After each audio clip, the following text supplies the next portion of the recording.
Atrofimizni turli-tuman, kerakli va keraksiz, ma'nili va ma'nosiz, bachkana va jiddiy, turli xil axborotlar, ma'lumotlar qurshab olgan bugungi zamonimizda biz ham qo'limizdan kelgancha axborotning naqadar muhimligini, axborot tarqatish naqadar mas'uliyatli ish ekanligini, axborotni tahlil qilish, uni qabul qilish va qayta tarqatish nima uchun insoniyatga bugungi hayotida ham, o'tmishda ham muhim ahamiyat kasb etganligini tushuntirib berishdan iborat. Bu YouTube'dagi birinchi video roligimiz. Kamchiliklar bo'lsa oldindan uzr so'raymiz. Bugungi yashayotgan davrimiz axborot jamiyati deb ataladi. U 1-sinf tarix darsliklarida ham xuddi shunday atama uchraydi. Axborot jamiyati. Nima degani bu? Nima uchun kerak? O'zi insoniyat o'tmishda qanday jamiyatlarda hayot kechirgan? Eng qadimgi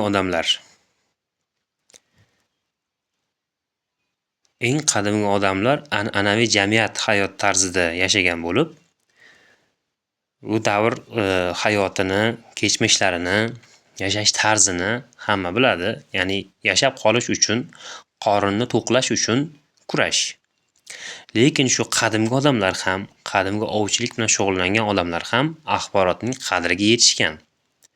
O'zlarini qorni och bo'lsa ham, o'lim xavfi doimiy yonma-yon bo'lsa ham, yovvoyi tabiat jilolanmagan, yovvoyi tabiat ularni yer yuzidan yo'q qilib yuborishi mumkin bo'lsa ham, ular o'zlaridan axborot qoldirish naqadar muhim ekanligini tushunib yetishgan va turli xil tog'larga, toshlarga, g'orlarga, devorlarga, tosh devorlarga o'zlaridan ma'lumot yozib qoldirishgan. Bu devoriy rasmlar.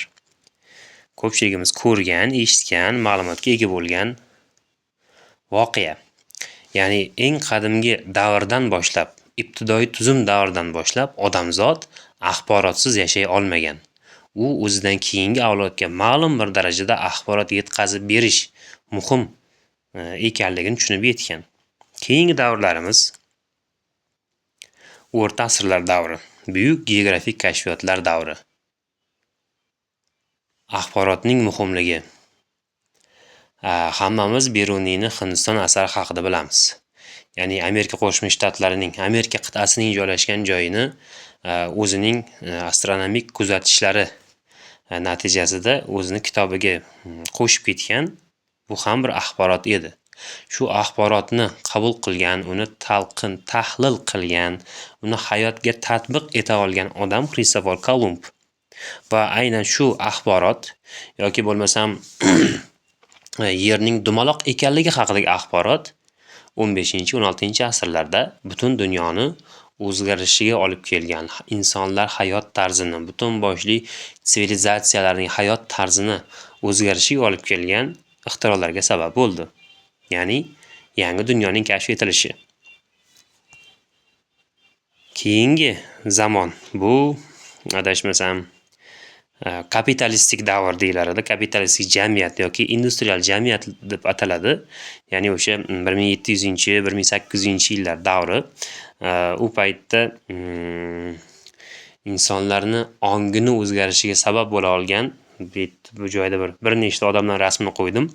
Ya'ni Jean-Jacques Rousseau, Montesquieu, Napoleon, James Hargreaves kabi odamlarning rasmini qo'ydimki, bular insonga yashash erkinligi g'oyasi, shaxs erkinligi g'oyasi, jamiyatning yoki qandaydir bir guruhlarning boshqa guruhlar ustidan qonuniy hukmronlik qilishi mumkin emasligi g'oyasi kabi, yo bo'lmasam mulkka har kim ham ega bo'la olishi, insonlar tug'ilgandayoq erkin, teng huquqli bo'lib tug'ilishi-yu, uning keyingi hayoti uning o'zini qarashlariga, hayot tarziga bog'liq ekanligini bir odamlarga, jamiyatga ma'lumot o'rnida, axborot o'rnida yetkazib bergan odamlar desa bo'ladi bularni.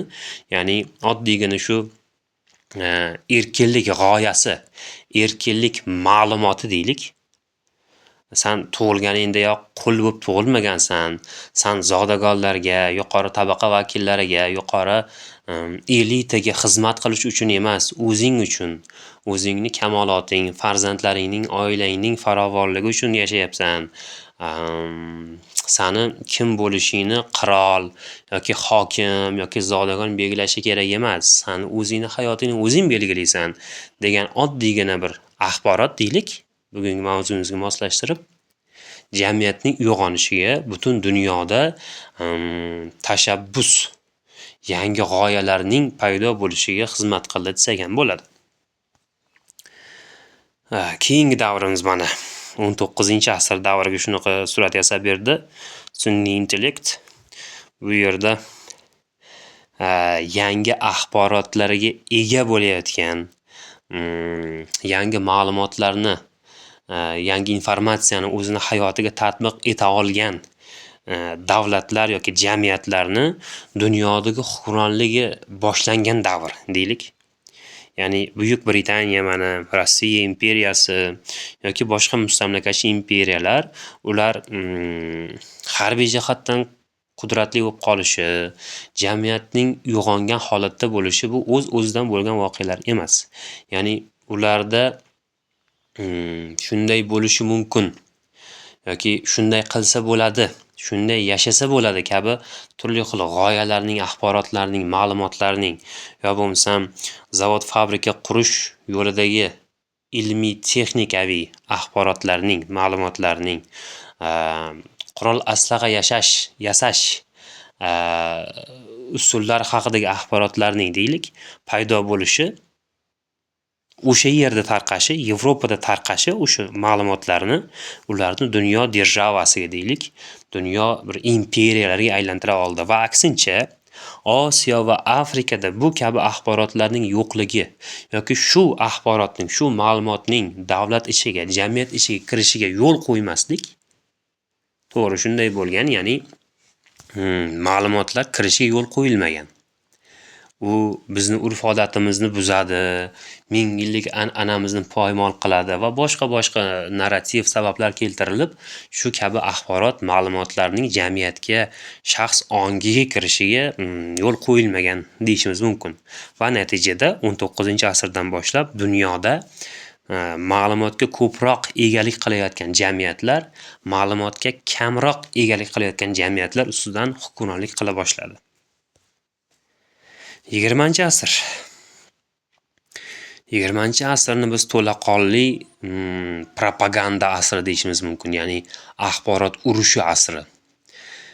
Bir millatning boshqa millatdan ustun ekanligi g'oyasi xalq ongiga, ta'lim tizimiga shu darajada singdirib yuborildiki, yangi bir hodisa, bir g'oyaga ergashgan, bir axborotga, bir ma'lumotga ergashgan butun boshli tizimlar paydo bo'ldi. O'sha Germaniyadagi oriy irqi g'oyasiga ergashgan, yo bo'lmasam sobiq ittifoqdagi kommunistik g'oyaga ergashgan millionlab, bir necha 10 millionlab aholi, jamiyatlar paydo bo'ldiki, bittagina g'oya, birgina axborot, ma'lumot butun boshli qit'alarini, sivilizatsiyalarini, hayotini o'zgartirib yuboradigan darajaga keldi. Shu g'oyalar natijasida shu bir axborotning ba'zi bir siyosiy kuchlar izmiga solinishi, siyosiy bir elitaning maqsadlariga xizmat qilishi 20-asrda insoniyat boshiga juda bir qirg'inbarot, kulfatli va hech qanday bir rahm shafqat tuyg'ulari qolmagan urushlarni olib keldi. Va bugungi davrimiz, bugungi zamonimiz, videomiz sal cho'zilib ketishi mumkin. Qisqaroq qilishga harakat qilyapmiz. Videodan maqsad axborotning, ma'lumotning bugungi hayotimizda ham va o'tmishda ham muhim ahamiyat kasb etganligini isbotlashga bir qaratilgan. O'zi aslida shuni bir ochib berishga harakat qildik. Bugungi dunyomiz mana. Bu yerda sun'iy intellekt bizga juda ko'plab mana mustaqil davlatlarni bayroqlarini chiqazib berdi. Ya'ni bu oldingi suratlarimizda ma'lumotlarda aytilganidek Osiyo va Afrika xalqlarida o'sha axborot, ya'ni milliy ong, milliy g'urur, milliy davlatchilik g'oyalari yo'q edi 18-19-asrlarda. Bu 20-asrda paydo bo'la boshlagan bir g'oyalar. Agar shunaqa g'oyalar bo'lganida edi, 400 million kishilik Xitoy aholisini arzimagan bir 20 million, 30 million aholisi bor inglizlar yoki ruslar yoki italyanlar, fransuzlar nazorat qilmayotgan bo'lar edi. Yorqin misol buni Hindistonni misolida keltirishimiz mumkinki, xalqda o'sha 100 millionlab xalq ongida mustaqillik g'oyalari, mustaqillik to'g'risidagi axborotning, ma'lumotning, milliy ong to'g'risidagi ma'lumotlarning yo'qligi ularni o'zlaridan bir necha 10 barobar kam bo'lgan inglizlar qo'lida qaram holatga tushirib qo'ygan edi. Lekin 20-asr oxiri, ikkinchi yarmi deylik va 21-asrda shu kabi g'oyalarning, fikrlarning, axborotlarning keng yoyilishi, xalq ommasiga nima desa bo'ladi? Joriy qilinishi, xalq ommasiga singdirilishi natijasida yangi bir ijtimoiy portlash, xalqlarning, Osiyo va Afrika xalqlarining uyg'onish davri yuz berdi desak bo'ladi.